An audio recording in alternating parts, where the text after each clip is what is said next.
The secret nobody told you about John Deere tractors. There is a secret hidden inside American farming history. A secret nobody really talks about out loud, not in textbooks, not in advertisements, and not even in most documentaries. But if you listen carefully to the old farmers, if you stand long enough at the edge of empty fields just before sunrise, you start to notice it was never just about tractors. It was about something deeper, something almost psychological, something that turned a simple machine into a symbol that people trusted with their entire lives. And it all begins in silence. Not the silence of peace, but the silence of survival. In the early mornings of rural America, long before the roads wake up and before cities even remember the countryside exists, there are fields that stretch so wide they disappear into mist, and somewhere inside that mist sits a machine that changed everything. A John Deere tractor, painted in green so distinct it almost feels unnatural in the brown and gold landscape of farmland. It doesn't move yet. It just waits, covered in dew, cold metal, heavy tires sinking slightly into the soil as if the earth itself is holding it in place. And beside it, a farmer stands still.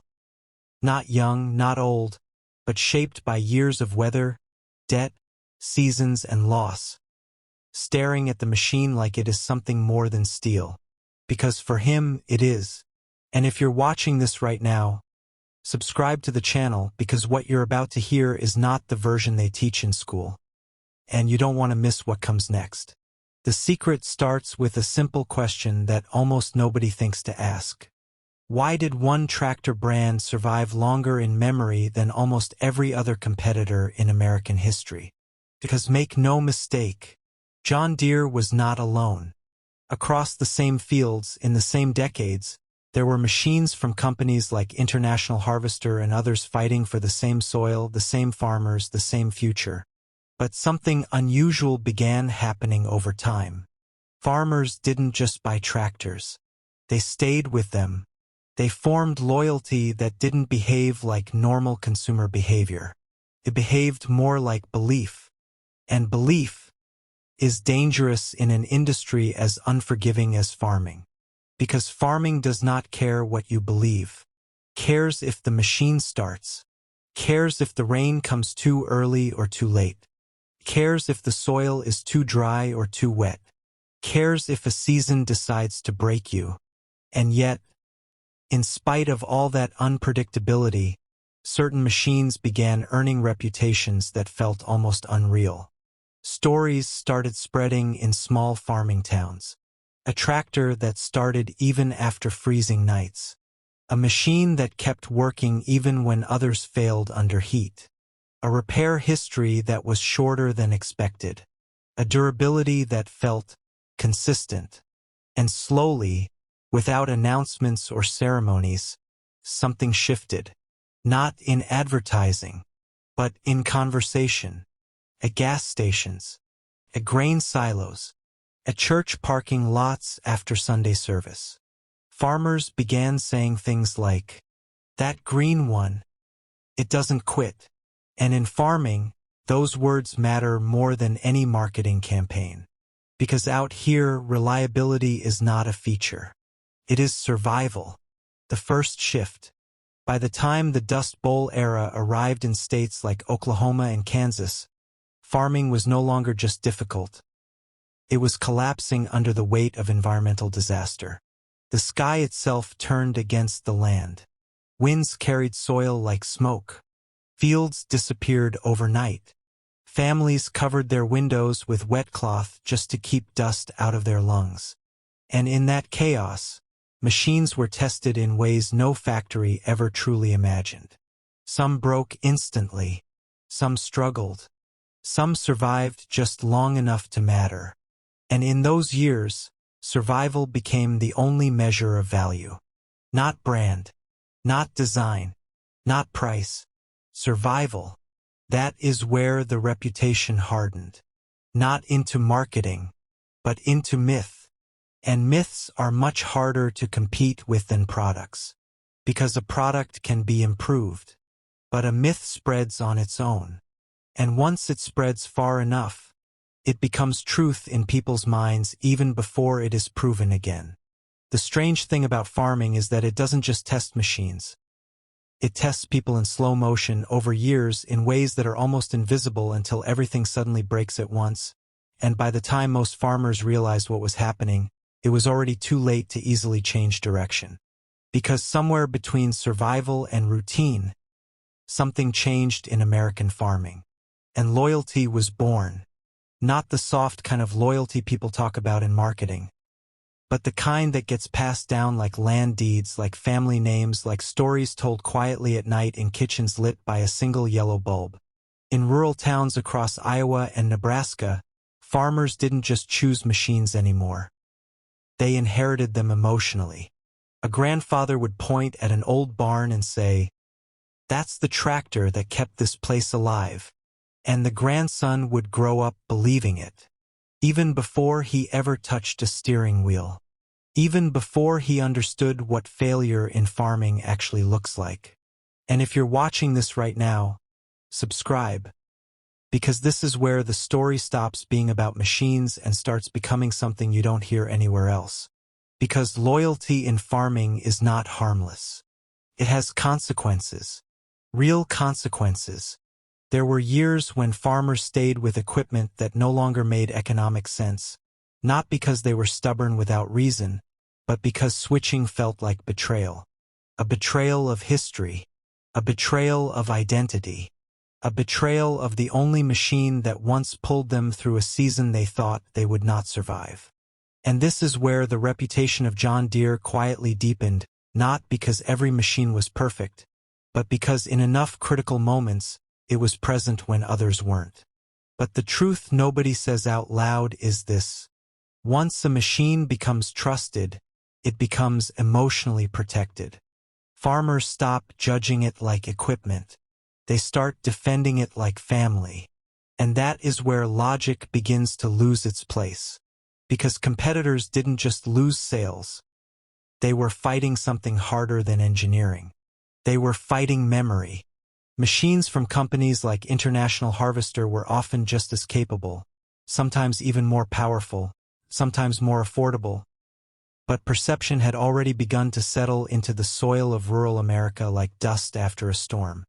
And perception is difficult to uproot once it spreads through generations. There were salesmen who traveled from farm to farm trying to explain numbers, efficiency, horsepower, cost savings.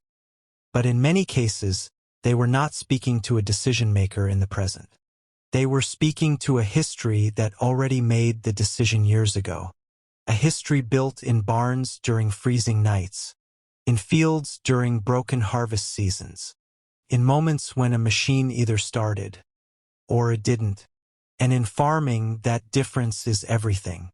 Because when harvest season arrives in places like Kansas, time stops being flexible. The sky does not wait. Rain does not negotiate. Crops do not pause their decay. Everything becomes urgent. Everything becomes final. So when farmers found something that usually started, even if it wasn't perfect, even if it wasn't the cheapest, even if competitors promised more on paper, they stayed.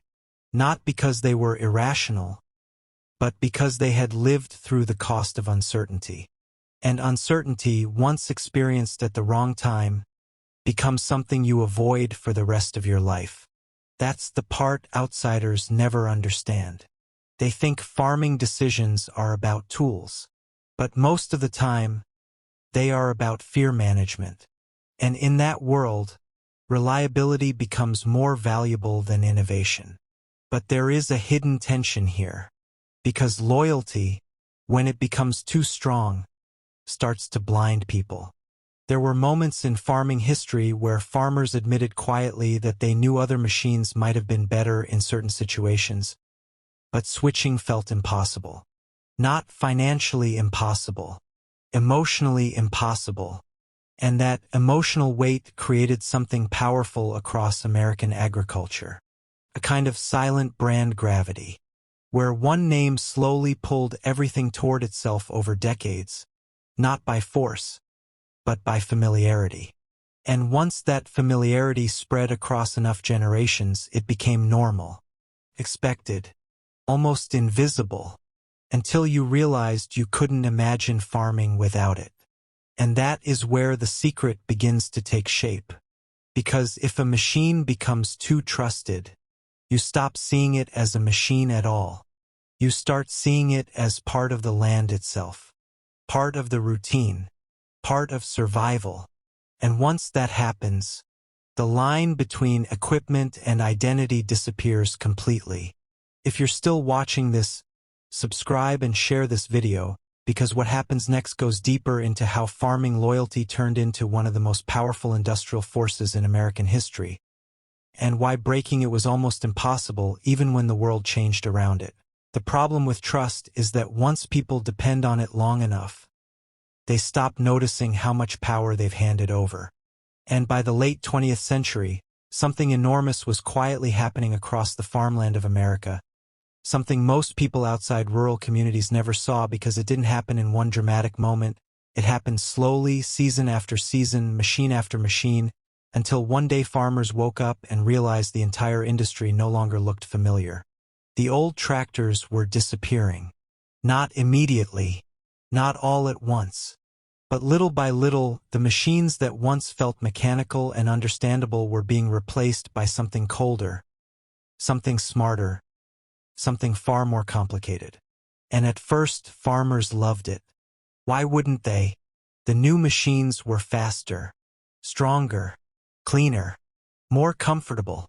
Inside the cabins of modern John Deere tractors, farmers no longer sat exposed to wind, dust, and brutal heat for 14 hours straight. They sat inside sealed glass cabins with air conditioning humming softly around them, while digital screens glowed in front of their faces like aircraft controls. GPS systems guided tractors across fields with almost perfect precision. Computers measured soil conditions. Harvests became larger. Everything looked like progress. And for a while, it was. But hidden underneath that progress was a secret most farmers did not fully understand yet. The machines were no longer truly theirs. That realization came slowly. At first, it was small things. Repairs becoming harder. Certain parts requiring specialized tools. Software warnings appearing unexpectedly.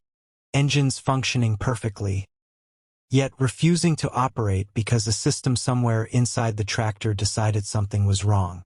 And suddenly, older farmers began experiencing a strange feeling they had never known before. Helplessness. Because for generations, farming culture depended on self-reliance. If something broke, you fixed it. You grabbed tools. You worked through the night if necessary. That was the culture. That was the pride. But now farmers found themselves staring at machines they could no longer fully understand. Machines controlled by software hidden behind locked systems. And for many of them, it felt deeply unsettling. Imagine standing inside a giant silent field before sunrise, cold air moving across acres of corn while your tractor refuses to start. Not because the engine failed, not because fuel ran out, but because a digital system inside the machine says no. No explanation, no easy repair, no quick fix, just silence. That silence terrified people more than they admitted publicly, because suddenly the relationship between farmer and machine had changed. The machine no longer depended entirely on the farmer. Now the farmer depended on the machine systems, and systems can control people in ways tools never could. This is where the story becomes uncomfortable, because the same loyalty that once made John Deere legendary now made farmers vulnerable. For decades, they trusted the brand completely, trusted the machines, trusted the evolution, trusted the future being sold to them. And by the time many realized how dependent modern farming had become on software and manufacturer control, reversing course felt almost impossible. The farms were too large. The systems were too integrated.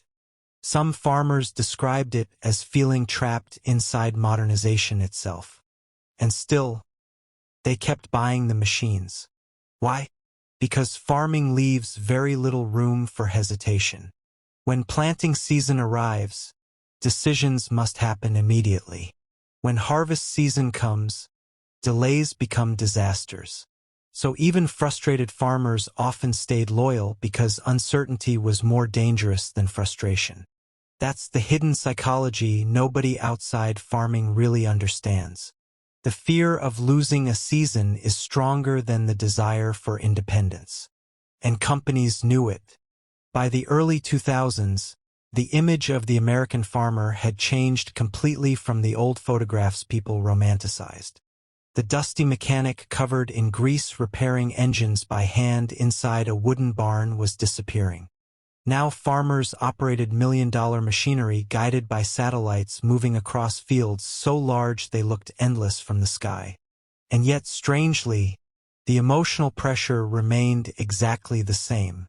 Maybe worse, because bigger farms meant bigger risks, bigger loans, bigger debt, bigger consequences for failure. One bad season could still destroy everything. Only now the numbers were larger. The stakes were higher. And beneath all the advanced technology, the same ancient fear still existed quietly inside every farming family. Will we survive this year? That question never disappeared. Not during the Dust Bowl. Not during the farm crisis of the 1980s. Not even during the age of GPS tractors and digital agriculture. Because farming changes its appearance, but never its uncertainty. And perhaps that is why the legend of John Deere survived even through controversy and criticism. Not because the company stayed simple. Not because farmers agreed with every decision. But because the machines had already become deeply woven into the identity of rural America itself. To remove them entirely would almost feel like removing part of the culture, part of the memory, part of the sound of the countryside. And maybe that was the real secret all along. John Deere didn't just sell tractors. It embedded itself into the emotional structure of American farming, into the fears, the routines, the traditions, the survival instincts, so deeply that even when frustration grew, many farmers still could not imagine the fields without that familiar green machine somewhere on the horizon. If you're still watching this story unfold, subscribe and share the video. By the time the sun rises over the fields now, rural America no longer looks the way it once did. The old wooden barns are disappearing slowly, collapsing under years of snow, rain, and silence. Small family farms that survived generations have been swallowed by larger operations, and many of the roads that once carried tractors at dawn now feel strangely empty, as if the land itself remembers the people who used to work it. And somewhere in the middle of all that change sits an old green tractor. Faded paint, cracked seat, rust creeping slowly across the metal. Parked beside a barn that leans slightly with age. To most people driving past, it looks abandoned, forgettable, just another old machine left behind by time. But to someone who grew up on that land, it is almost sacred, because hidden inside that machine are decades of human life. Early mornings before school, cold winters repairing engines with numb hands, harvest seasons that lasted so long people forgot what day it was. Arguments about money whispered late at night after bad crop years. Quiet victories no one celebrated because survival itself was the reward. And that is the secret nobody told you about John Deere tractors. The real story was never about engines. It was never about horsepower. It was never even about farming. It was about people trying to hold their lives together while the world around them kept changing faster than they could understand. And maybe that is why so many old farmers still become emotional when they talk about those machines. Because when they look at them, they don't see equipment. They see time. A father teaching his son how to drive across a cornfield at sunrise. A grandfather wiping grease from his hands before dinner. A family praying rain would come before the crops failed completely. Those moments stayed trapped inside the machines long after the seasons passed. And slowly, the farmers themselves began disappearing too. Some retired quietly. Some lost their land. Some passed away without anyone outside their small towns ever knowing their names. But the tractors remained, still resting in fields, still carrying fingerprints, scratches, dents, and memories from people who gave their entire lives to the land. There's an old story from Iowa about a farmer whose tractor finally stopped working after decades. The engine failed during winter. His son offered to buy him a newer machine immediately, something modern, but the old farmer refused. For weeks, the tractor stayed exactly where it had stopped near the edge of the field, covered in snow while freezing wind moved across the land. One morning, the son asked him quietly, "Why won't you replace it?" And the old farmer looked out across the white frozen field for a long time before answering. "Because your grandfather bought that tractor the year after the drought nearly destroyed us." Then he said something his son never forgot. That machine fed this family longer than some people stay alive. And suddenly the son understood. It was never really about replacing equipment. It felt like replacing memory itself. That is why the story became bigger than farming. Because deep down, the tractors became symbols for something every human being understands. The fear of losing what once carried you through difficult times. Maybe that is why old farming communities still speak about machines with such emotion. Not because steel has feelings, but because people attach their survival to objects during hard years. A soldier keeps an old watch. A fisherman remembers an old boat. And a farmer remembers the machine that stayed running when everything else seemed ready to collapse. Today, farming continues. The fields are still there. The corn still rises in summer. Combines still move beneath orange evening skies. But something quieter has disappeared little by little. The closeness, the simplicity, the feeling that a farmer completely understood every bolt, every sound, every problem inside his machine. Now much of farming is guided by screens, satellites, and systems invisible to the human eye. And perhaps that is why old tractors still make people emotional. They remind rural America of a time when survival felt more human, more personal, more connected to the hands doing the work. As evening settles over the fields and the sky slowly darkens into deep blue, countless old John Deere tractors remain scattered across America like forgotten monuments to people who spent their entire lives feeding a country that rarely stopped to notice them. And maybe that is the deepest truth of all. The real kings of American farming were never the tractors. They were the farmers who climbed onto those machines every morning despite exhaustion, debt, drought, storms, and uncertainty, and kept going anyway. Not because life was easy, but because stopping was never an option. So the next time you see an old green tractor resting beside a quiet barn somewhere in the countryside, remember this. That machine may have carried an entire family through the hardest years of their lives. And somewhere, in some forgotten rural town, there is probably an old farmer who still misses the sound of that engine starting before sunrise. If you watched this entire story, subscribe and share this video. Because these stories are more than history now. They are memories disappearing one season at a time.